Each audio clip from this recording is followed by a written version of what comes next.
Miyam Gidamukta Nasiki topic Army visit Army Chief visit to Manipur. Army Chief ki Manipur visit si kya Marui Hek Lakpaga Chief Minister ga Unabiba Wariwata Shaba Chief Minister gi Maki de Gishu State Government site gi Maruina Army Assam Rifles in the Gaida Pibaba Corporation Hana Supi Lai Rumakata Supi Gini Haibagi area Mayam Tazaba Marie farm to Bugi Wapum Dumatami Aduna Takpadi Manipura Makatarakpa security carriage system the state government go over lepam to post and dodum subsana lepani habagi aduga maruina army ship she Upendra Dibedi General Upendra Dibedi she 2023 ki June the army ship oina charge pubani aduga Manipur ki khongset ke hade Manipur khongset si yanan ba khongset ne maruina aduga Irang gi di Manipur da lisang china May 3rd 2023 Irang tolokpa hojing mukpodi kapna ba khona ba adugumbai thodo athokti thona letraga su chapchana Mapung Power Shanti, Pishama Habadudi, Oidi Oidri, Adubu, Sharachek, Lord Kramatung, Panadiquire, Handak Lakpa, Sismaruina, Shugi, review meetingi, Katang, Maswaigi, not yet the Lakpushna Morakanda, Maswai Sikam importance way, Aduga, Tungda Lakadaba missing the Kari Wupangdori Habagi, Wahangma, Aduga, Chief Minister ga Army Chief Unaba. Adwaigi wari refam dominaba state government side tegi chapa corporation above all army ship lambusna Manipur gi ledi phibam seida khara hena phibam lakshan ba positive oina ubagi tanja area si krai bobu oidori haibagi tanja sta khananaba nasigi tanjani loena Yangbiri Puna Pusa Sermon Impact News gi Manung Taram Luxury, Aduga Sigi Manung the Lenjan Biri Guest Singdi, I get a Pabiri Yumnam Premananda, Head and Associate Professor Law Manipur University, Premanda Buyan Taram Luxury, Aduga Premanda, Oid and Lenjan Biri, Khuraijam Athouba, President IPSA, Athouba Taram Luxury, Working President, sorry, Khuraijam Athouba, Working President IPSA, Athouba Taram Luxury. Aduga Athouba oida agni thangnana phamina jariba se Rinku Khumukcham editor Imphal Times ni ai marup Rinku su taram uksari mroina Athouba yanana 2023 gi June da army ship aduga hojiksi August ki ngasi tangpun gamari lakpadi ngarang lakpane 23rd August 2024 army gi visit hek lakpaga Yanan ba first stop se Chief Minister ga unabagi adagi Chief Minister na X thagat pirakpada unaba adagi nungai ba phongdokpa duga state government gi side tagi corporation security force leiba manu security force haira kanda maruina center gi kari gi piba adwai gi corporation pi gini haibagi mayam sum ubada paktak na haitare mayam sum ubada army lakpa khare hena ohongba ma ugadra Manipur da Pagalakpai Wariniko, positive or positive optimistic or Ubakanda, Aduga Army ship ki visit say Shugi review meeting to show Maruina Augusta, Ohum Lakumba Surupagi area during 19 August Pau to Pangtore, Swagi Tung the Manga Army ship Black Yanana as a civil Swatigi leader Moina, Aduga Manipur issue me am the Yopirakpa, even UN platform the Kaida Manipur issues encouraging Tambiramba Kamai obligation. Manipuri Suda Koi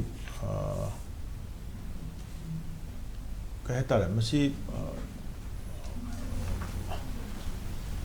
Manipuri Koi overall Ladiba issues in Sida Indian Army low river role Hagata. Indian Army low river role see Koi Mun understand Tominabam di Changi. Of course, Masi India government gi oina akogi internal security issue tadi. Indian Army si kya sina de. Emergency case kumbada, natural disaster kumbada. Adu badago di dum yam hena kena tawraga di army gi flag march chat pa khotpa kaina dum tawbudi koi dum ui ko. Duga mode of operation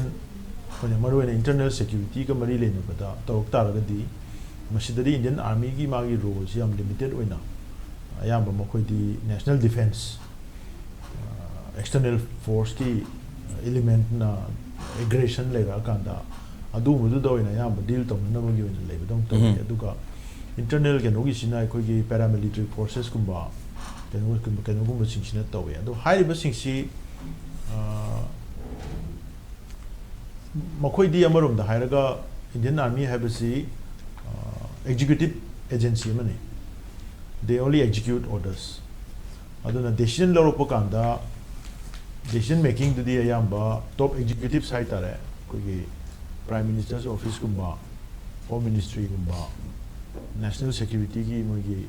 advisory team kumba siumba gi level da oina decision si loroga adi decision si political oina lowi execution gi task magi la kanda army ne tawada ba thaba bureaucrat ne tawada ba thaba police ne tawada ba thaba admaina magi distribution of magi kanu si leire aduna Indian Army na akhoi Manipur da tactically decision ma lawre objective ma set tawre India government gi na wari government gi level da political level da high objective si meet tawna na ba or masibu sub tawna na ba hona pa kanda tactically on ground da karamba makhal gi modus operandi karamba makhal gi strategy karamba makhal gi tactical oiba akhoi planning ama strategy में same the के high पर कांदा बुदी of course army की मागी top कोई के no में हम सिगी मागी my contribution से हम चावे है तारे अदु मंगना कोई ना से for example Manipur की मसी कोई ना ठेंगनरी बा पिबम सिंसिदा counter insurgency है से counter insurgency operation लापो कांदा Manipur दा मसी handle तो इसी Assam Rifles ने Indian Army नते Some rifles have a paramilitary force name. Aduna the CRPF has a paramilitary force name. And Manam Moina handle Tore. Other counter-insurgency operations, Tinanabakanda, tactically Moina on ground, counter-insurgency, Loshanabagi, Polishima, Hatra strategy, Moina, Semakumatamda, Madu achieved with the different form of techniques. Aduda even if necessary samna have with them makoi on established intelligence ki network si khagnatana local gi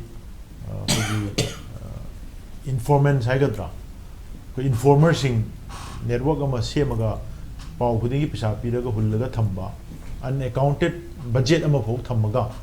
mi sing sida matam matangi field operator officer sing sida magi discretion degi pisa si account path sizinaraga intelligence ki magi report khombagi level si wo dun to holle hai tare aduna adugi pochi lakpo kansida aina langni point ki machi ekhone yamna concern oiba armed movement ama or armed kogi insurgencies or terrorism or any form of leriba sigi activities mayam si contain tawna na hona bata Indian Army ki magi maximum magi power si exercise toraga magi labor resources me other raga loishanna na ba honara ko matam da honara ni khallaga su ekhoi gi this the already politically derived torpa magi motive and agenda amana mang tharaga lekhra kan dadi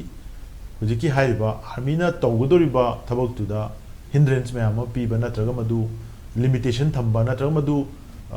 matam gi yana na ba manage to ga chathok chatpa pochu me amale ba arna army gi visit sina Indian Army gi chief of army staff gi visit sina of course magi level dagi magi discretion da matam gi mana on ground operate to magi army forces me am sida the right kanoma pinana bo hona bada to some certain level contribution ka tawni hairaga su irang si lotion na bhona bada moi khakdang handle tawraga lotion badi oi thok taw poram oi ba bandi ga da moi mathak ta leiri ba political leaders sing sina low decision che masi army na di override to bugam de okay army na low decision di political leader na override tawraga kudakta withdraw to hon bugam me haitare okay maro na political decision di political ne to bodabo maro ne execution kari wahum lakpa duga maro khai ori di Manipur rang lotion ba lakshan ba adugo shanti hanjalan ba haiba kanda political will lama adugo center gi leiba center government go ba kano dune decision dune pa chamoy karai no ma decision already taken to Brahibagi, Wapum Sulita within the day, Aduga ground gi labor sing situation encouraging Yanchanba, Duga Tabak Toron, Command to Wahibus Yogo Mali, Aduga state government gi site gi Manipur Chief Minister na security force central security force in the state ki government go have state government had a can the state ki home to Kashula Yog doine adoi cooperation to the heck number takta Hanasum Pilai, Matomakatana Sum Pigan Havene Karigumba, yes, Maruan Laga meeting to boy some Lakati were doing it Lakato missing Shida Manipura Pis Sapsana Hanjalanba Duga Irang si Nemdanba Laksanba Irang set Saptana content to boy Yabatabakara Upangatra Highway Wang Delete Anval wrong to thank you. Oja Premanda Moro and Swai Army Aduga some rifle Aduga security force Harakan de Queen Udisi Karai normal law and order si Laksanaba law and order si state Katana Matam Matungina Irang Chok Salakpa Aduga Todo Watuk Singdo state force Katana Naksanba Laksan Bangambagi Pium like the Vanina Swai the central force Akoi Mayam Ure Lakiba Kochiba Aduga flight the Kaita Mayam Puraga Kudaki when Mayam Sulay delay Rabani Army ship as a whole coming ubi busy law and order Gikarigumba Kara the Homba Ugadra Aduga Laim Nina Yanjanmam Lakpanina so I the white subsab information delay political petition about the Yamna big decision ama strong decision ama so low budi male Madam the Numit Karni Mang the Shugi review meeting ama August 19 Bauda Shugi review meeting say Pangto Krise Maroin Ahumlak Sure Aduga Maroina Siki Hek Pangtokiba Matunga Iroina Army Karigi Army Chief visit Oja Premanda Sidum Editan Habis Mari Lenamakanico Heidi India armed processing see training the basic can of the Karamana Cannabis Lay our Indian Army Gumasina Saga Quato Tamibu Mina enemy of fight on nobody with Hamis enemy the India internal security not a top land on a high convention war on over the enemy do Lushanaba training name with our Adoga Huziki Assam Rifle Haiba border security force Haiba Suba Mayam Sina Koina Cape Hydra Central Armed Police Force having emotion Moisina Ministry and Kenava Among the Ministry of Home Affairs Makada Labor Indian Army Ministry of Defense Makada Lay doing it. Aduga Assam Rifle Gumuka Mari delay Nedunico Akona Udusi Assam Rifle si independent act of the Might Egg of Malaysia Assam Rifle Act 2006 Adugi Makada Mang on the PSC 3 mandated duty Ahana duty na counter insurgency operation just harmful never talk to Ani Subadana border fencing border guarding to Sima ade ahum sub boarding no risk ngakpiwaniko ate the ngakti adagi di aroi badana khoi law and order maintenance law order in the aid of civil authority haba civil power haide man civil authority hai sai exida an Assam Rifles in the main way si pose aduga Assam Rifle haiba ni magi operation commands Indian Army makhalai doine okay ade ima manari Indian Army lai si operation to bugi commands di Indian Army ding low doine adana ani si mai lena bhai tarai na khambada Masi some sum Karsi Bijiti Mande, Kangukra Lendo Mali, Ham Chimis Unare, the Atopa Mayam Unare, walk with us Hamper Kamun, we have a neighbor. Adu Toga, Saturday Gachini, to Sample the second avenue, Salama neighbor Quang. A power with the idea Imati Pangati, Pangiti, no other in the Imperica Paula, and come with one neighbor. I cannot Susambu to second avenue. Aduna Sally, you see, I come, they must see a mission Namulu Lacomali with a mission, a Kari mission of Kunakantiko, see the top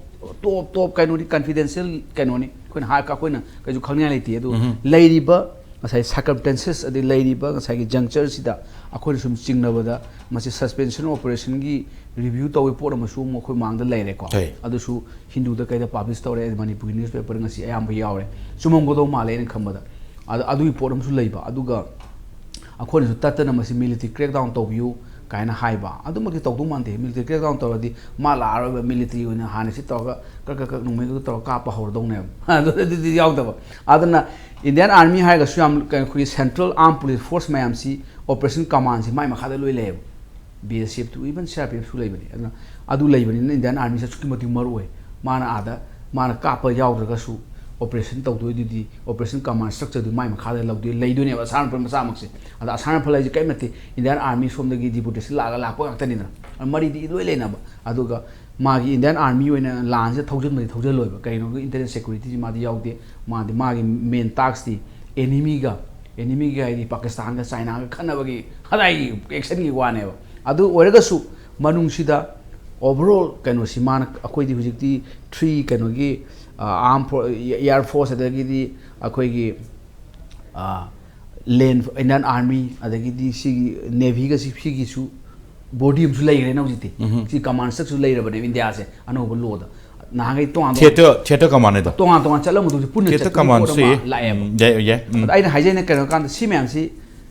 achauba manungda ain khamada mission nama lem dong ma leo mase khoi leiti de habi aro ko samjana visit nati chief minister ga phajana wari sane khoi na thengna ba boba adu matung na machu champur gi mission ni chatui je an ngasai gi suspension operation kari gi port ka si mari sam na ba hai tare ne ko adu manungda soidana chauba bigger kanu ma leram dong ma le khoi bo ga handak tawri si nungai te ba khoi gi India je federal ni haraga federal structure si ta crisis sama lakpo dong ui ba khoi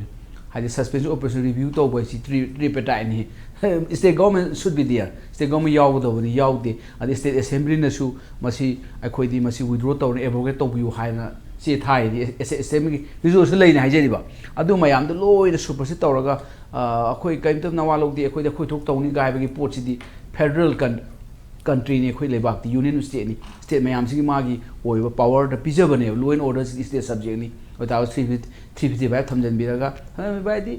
di jore da nati di factor da thamjali ni adu thamjan biraga tawbir ba sanari bi rang si chumde hai bani da lila sana lai re hai bani da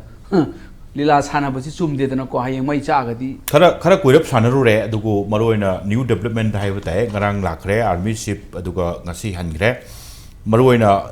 cham lak tok di mande maroina aduga sam khara ahungwa ahungwa khara di udo male army ship se ko army ship se khoi ma phang di mo koi ba sate army ship di mai daka la ka na goi mission hidden no bi open no bi adu mission na mo lo na chat pane army ship adu aina kham this also with a mission do kai no is a big question ni hajab aina hajab okay mission du ma chaptan khang da so achauba maramama aduga maroina tungda lakadaba numising sida karigumba kharadi uwa phangani haibani karigumba haira kanda kaino hai kana loin order gi matangda aduga maroina ngarang so already impact news gi manhunda maroina shu gi review meeting gi do manhunda khana jakre tawdo ngasi ju mate ketang yaujarake or bi ade ngarang su kharata gi ngasi su kharata mananda bida lakna hona jage tawdo army chief gi visit badasu shu gi review meeting pangthokpa nomani in the wake of shu review meeting army chief ki Manipur ki visit can important so se swaid khana jarak pani na maro Rinku maroina aina oja Premananda thambir ko phare maroina ngarang army chief general chaigi debedi lakhiba hek lakpaga first stop si chief minister unakiba adui matungda plan da budi yaw Churchandpur ki visit se aduga ngarang paw ayamba da likely to visit Churchandpur and plus border town more heavily aduga ngasi ekhoi na confirm tawjabadana border town more chatpagi plan di yaude Churchandpur chatpagi plan di lei tawdu ngasi si weather na maram orakanda Churchandpur ki plan du cancel tawre around 10:30 adoida army ship Imphal thadokre Delhi ki damakta maru Rinku yanana editor amagi lens tagi army ki visit madusu review meeting gi potu budingana chu tawjai ko tawbudi ani si mari lendab di yaroi baram di review meeting hana pangthokpa review meeting ga tungdamang da army chief ki Manipur visit sama kara no law and order la phibam lakshan bada karigumba big senses khardi can be seen in the days to come kamain thambini koi na lakshan da ngamdrabani thatram ga lore bhokta government na kharamaina akoina lotion view hai sida lotion da leiri ni moida lotion bangam da bagi pot leirabra natragana lotioning dra hai bagi wang che dum chawra ko chawna hanga lakpani marak chidai kui dena phone ki ba khoi ki ngarang ngasi su dum phone sanga express ta have tare akhoi ki show gi review meeting taw gi ba matang se phone aduga amana mamang dani nei nagri se show gi review meeting se aduga amuk su extend taw da ba khoi gi tribe tat khoi ki keno se talk se khoi gi hoji ki show se extend taw da ba show se kamaina review tori no ise mi khudi makna adum question hangi tawda bu internally manung da unofficially chatna dana tawrabra haibu gi wahang so dum leibani na chatna re haina so dum lause adai du da aina atai adugi hujiki matang kari kari do puthok tringe da hujik shugi meeting tawda moina harisi akoi gi shugi camp sing si maitai gi leiba kunjing sidagi khara lapthoma leiba singda hongdokani haibagi keno ma khakti akoi ui madu kadai bok chumbano chumdabano haibudi masi newspaper da publish torpani source ki matungina ni ai ayamana chumongmane na khali masi idea se swaida aina kitang hongdok chaning ba pot am khakti hindu gi report tumakta da ngasi sanga express na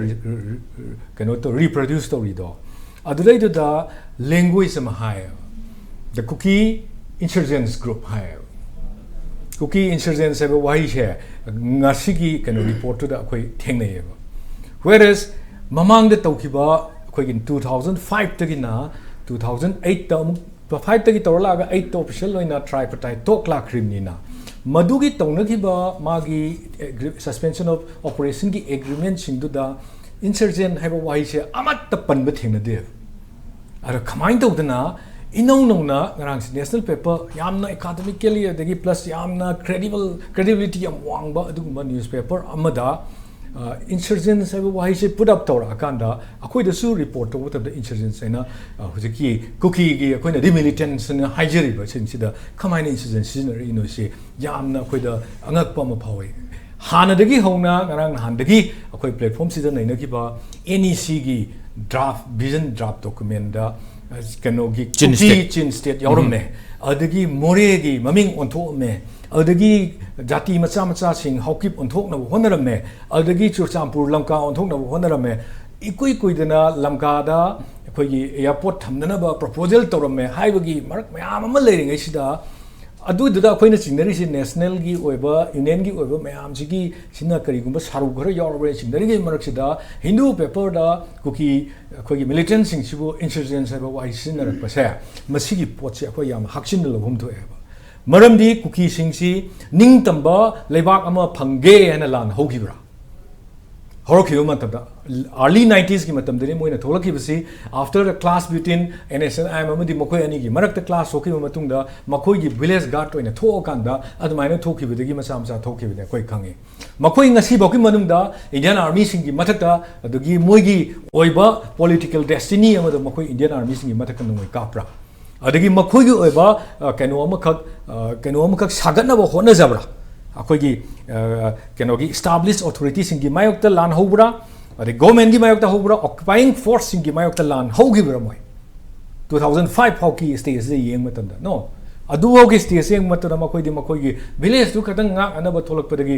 nongmai du ne henjin paisilak padagi mapalom dagi changsilak mayam du ga torok padagi di makoi khangau dana nongmai pairana tong khangdana sen tana wona da nongmai du sinaraga miwon gi pisa khaiba adagi law and order da khara dum disturbance tokta bani pisa kharadi adu maktasu moi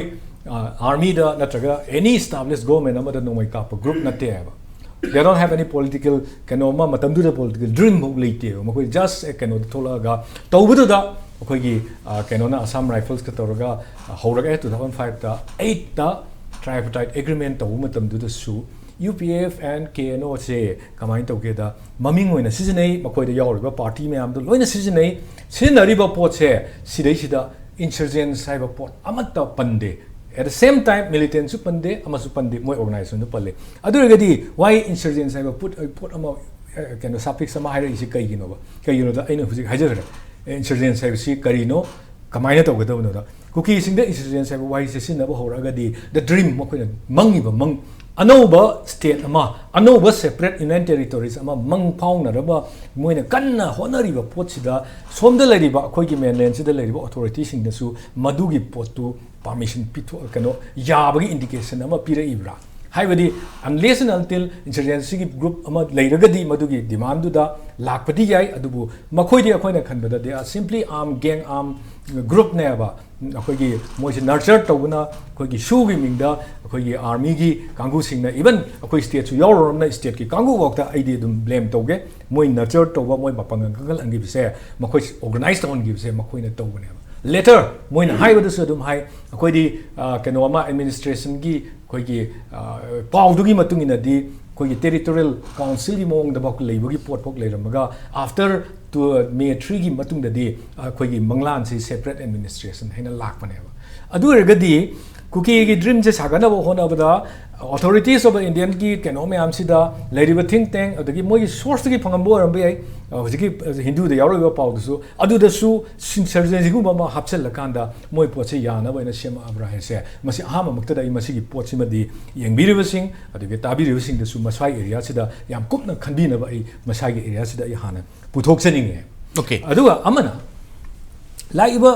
sugi game khara lauthok pa na have su game tram ri mukse khoi valley gi akoi da le kanda every time makoi easily makoi gi fund drive tawbada monetary demand tawbada natragana chatli ba khunde bakse national highway ki close proximity adi accessible oiba yam naknadra bawta accessible oiba ya fam sing moi kumdara ga paisa khai ba gi pot me am lei grabane hoi makoi ji pulap lok moina kaidobugi scattered oina mathang thambirami bano haibidu su mamang na question am hangki hojikna maitei gi fam sing gi moi hongtu ani haise after the separation of akoi gi community ani sigi line na chawama akoi gi Berlin wall gi mo khanan biraga wall makha darga so maina thambiraba matungda haidu sing si makoi gi lamda pukragani ka haiba sida makoi gi agenda of akoi gi ngasai gi separate administration gi pot si swaida lakna ba sillabara aisisu amuk chingna ningai ne ba koi sigi thok ngai mamangda moina tawrise ground room yam thugai makoi sing jam phom amda pulap tasalaga thamakanda makoi rehabilitation scheme me am tawraga pangthoga tawbo oira magadi adai area do oragadi akoida masigi poje pai haram gadabani but juncture sida makoina madu hongdokani haina hairakpagi pot ama la akanda shuzina makhata na chathagani haibagi indication du chatlaba matungda assembly na lawriba warep tu assembly na cabinet na lawriba warep tu akoi masigi pot se mawa lawdre haina center na sumaina thaido oga lakpa matamdadi swai area sidadi akoida nungnang masi am ka haina phawre maramdi akoi gi hana leiramiba merger gi matamda changgiba identity amaga loina na changgiba Manipur se tangkhai ta na thugai basigi ahamba se mai pa khara haibagi yam chawna chingnaba ma akoida sum mathang pulakpagi machak ama oye okay aduna lokhalaiba pochi hoi review meeting pangthoi basisu niyom gi matung inadi extend ga tawrakana pangthok kadabani aduga sigi pot me am sigi report lairaba bawada aina mamang da su ate atopa issues in da su haijabani masigi report si da su akoi state government na sigi matang sida forceful oiba wayema ama bawba phongdok taba haibase abrogation tawgani na koina assembly de logis noina kari gi damakta respect to gi tawdribano hoi army side India government gi side tagi di kuki gi koi gi khulai pai ba group sidi moina keno se koi shanti gi wari gi namada moi si mercenaries oina sinaraga moi gi keno oina sinaraga leibani na moi ga nomoi kamna ba tokpa ade moi mathakta keno to wai se pamam da budi yai ba maramdi moi si yam kanari ba som da sinabada aduna maram waraga makhadi ta halakanda moi gi oiba of keno entirety ama su pibi rakanda khoi Manipur se thugai rakanda silak na ba pot ama manba thoram se tholok percent ning ba yamna kaini ngai ni loina na masidai sida wafam ama ba phongdok tana leiri ba khoi state ki authority se sisu hena khoi gi khwai dagi laiba dark is ai ba dugi matam da khoi ji hing buting na rai ba se maswai bok ta khale ba hanadi khoi gi su go leina adoi gi khanba du da tung khamjege ko moroina hojiki ai ngai dum haije maram de army visit se moroina in the wake of su review meeting dak parina sai review meeting du mutang da soin khana badi yaw do yaroi haibu mai jagre to godo ngasi army gi khoi gi Manipur army chief ki Manipur visit oi barina adoi su kitang amaga khare hena adi light khara thambiram da bhai tare chume chief minister na ngasi phongdokpada chief of the army staff si lagu matam da maga loina reisi atop officer me ma top level of eastern command 3 corps major general adamana haisi Manipur gi irang si loisana ba yam concern oi haibirpani maramdi moi unabdu di akoi tarude adubu chief minister na harakpagi matungina di concern yam oi loina na Manipur gi hujik leiriba issue sigi matangda kanoga loina na khoi gi mef na chingba mayam ama tawdana thoglai bisigi core issue ni haina khoina lawriba mayam se ma brief tawi ma ka kanogi khoi gi kanosi khoi gi hujiki Chief of the Army si staff si yamna concern oi Manipur the peace restore tongnabagi pambagi apamba phongdok mi ka haiba wahi si mafam si ngasi makmana adum phongdok pani aduna adai area du di khoina khoigi oiba speculation ma am di le ma lai sibu yeng thokna ba khoi pochi yeng thoga loisan ba yana na ba chief of the army staff oibadina la abra haibagi chingna ba amasu lei tawada bu chief minister na hari pot tu oiragadi kagino da army gi side gi official statement amta di tholok tri bu ti ana tholai ba phibam khara sidadi mana lai ba si loisan ba ngamdraba thatranga leiraba irang sida ma lak pai ba si significantly adum khara du dim leiba ta bani aduga review meeting si tawgi badu ga mari leina na su khara di adum kaino tawrani engang patam leinap tam ne adu leinap ya de sungai haijidre aduga ai haina su gi git potu khara ngang pi bado adu su ngang ngau se aduga army visit tu kitang khara yam focus tau thai jabani thank you